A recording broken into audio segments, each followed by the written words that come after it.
anybody that shifted your paradigm. We've had guests on the show where afterwards we all sat down and talked for another hour or two, and it just changed our minds or how we thought about certain things. Can you think of a time that happened for you where afterwards you were like, okay, I am totally different after that interview? All the time, man. I mean, Stephen Shaw, that birth gap thing, the declining birth rate stuff, I'd known that it was a problem for a while, but I didn't realize just how bad it was. So that really opened my eyes. A bunch of conversations with evolutionary psychologists about the imbalance in the dating market at the moment. So this mating crisis. Explain that, because that's interesting. I've been hearing stuff about this. This is kind of fascinating to me. Okay, so third rail again.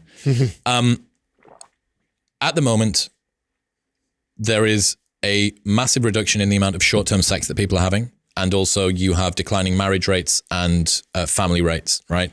The number of men reporting no sex in the last year has tripled from 8% to 28% from 2008 to 2018. This is men between the ages of 18 and 30. So short-term sex has declined.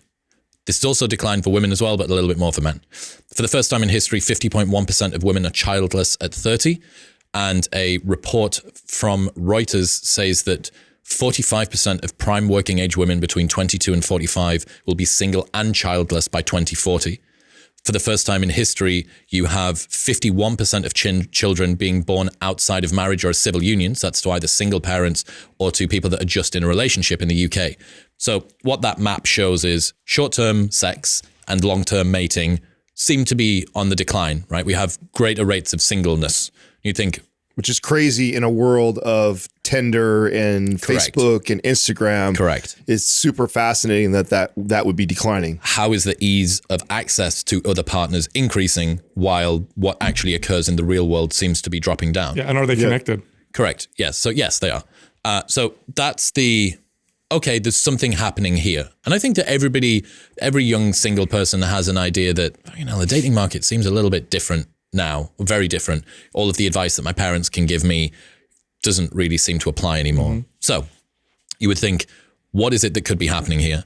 Hypergamy is the tendency for women to date what's called up and across. So on average, women want to date a man who is as educated or more educated than them and as employed or more employed than them. So that's wealth levels, right? This harkens back to our ancestral roots, which would be that women want a man who has status and resources. Not a problem at all. Why should women try and settle or not get the best that they can? The issue that you have is that women have been outperforming men in both education and employment for quite a while now. So 2 women for every 1 man will complete a 4-year US college degree by 2030. Women on average between the ages of 21 and 29 earn £1,111 more than men do. So you can see a potential issue here. You have an ever increasing cohort of high performing women that are educated and employed competing for an ever decreasing cohort of ultra high performing men. So this is what I call the tall girl problem. So every guy has a girlfriend who is 6 foot without heels. If you want to wear heels and look nice on a night out, you're stuck dating professional athletes, right? Because your capacity in terms of height has selected for a very small cohort of men that are taller than you. This is the same, but it's in terms of education and employment. So the ability for women to outperform men, remembering when Title IX came in, which was the affirmative action thing that helped women to get into higher education, the percentage point swing was 13% in favor of men. Now, in 2023, it's 15 percentage points in favor of women. We overcorrected. So there was no one that thought when Title IX came in that they were going to not only reach parity, but blast straight through it and then overcorrect. Nobody thought that was going to happen. So again, you might say, why is it a bad thing that women have got access to education and employment? It's not. Women needed that for a very long time. The brutal ground truth is that when you match up this increased educational and employment achievement with hypergamy, women who are better educated and better employed reduce down their mating pool. So what's good for their educational and employment achievements is not necessarily good for their dating prospects. And this gets borne out in a ton of data. Relationships where the woman out-earns the man are 50% more likely to end in divorce. Relationships where the woman contributes more than 80% of household income are twice as likely to end in divorce. Relationships where the man is not the primary breadwinner, he is 50% more likely to need to use erectile dysfunction medication. women are 3 times more likely than a man to say that important educational achievement is something that they would judge a partner on. Basically, guys don't care if their partner has got a PhD and earns 100 grand a year, but women would care more, right? And this doesn't need to be huge effects. They are quite large effects, but it only needs to be relatively small effects to nudge people's preferences, okay? So we have this problem in terms of short-term and long-term mating. We have this imbalance in terms of female achievement and male achievement. Male labor force participation has declined by 0.1% every month since 1950. It's gone from 87% to 68%.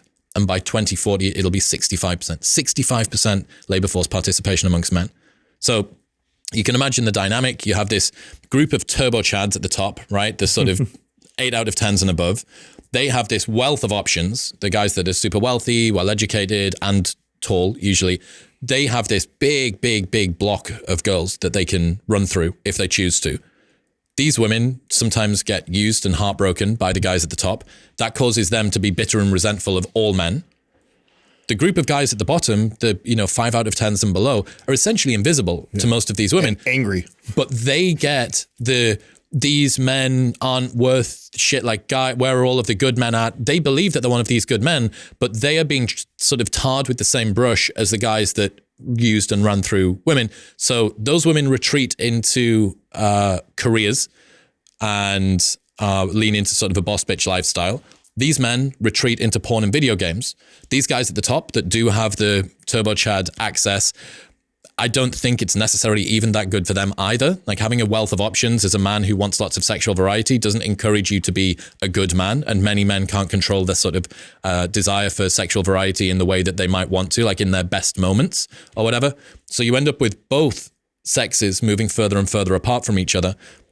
The men that retreat into porn and video games are less attractive potential mates to this group of women, and the women that lean into a boss bitch lifestyle make themselves even taller and taller with regards to the tall girl problem. So you end up with a situation in which everybody resents everybody. You see this online with, MGTOW, manosphere, red pill, black pill, incel culture, or on the women's side with boss bitch culture, with pink pill, with female dating strategy. All of these are copes for why can't I find a partner from women that I'm attracted to, or from men, one that's attracted to me.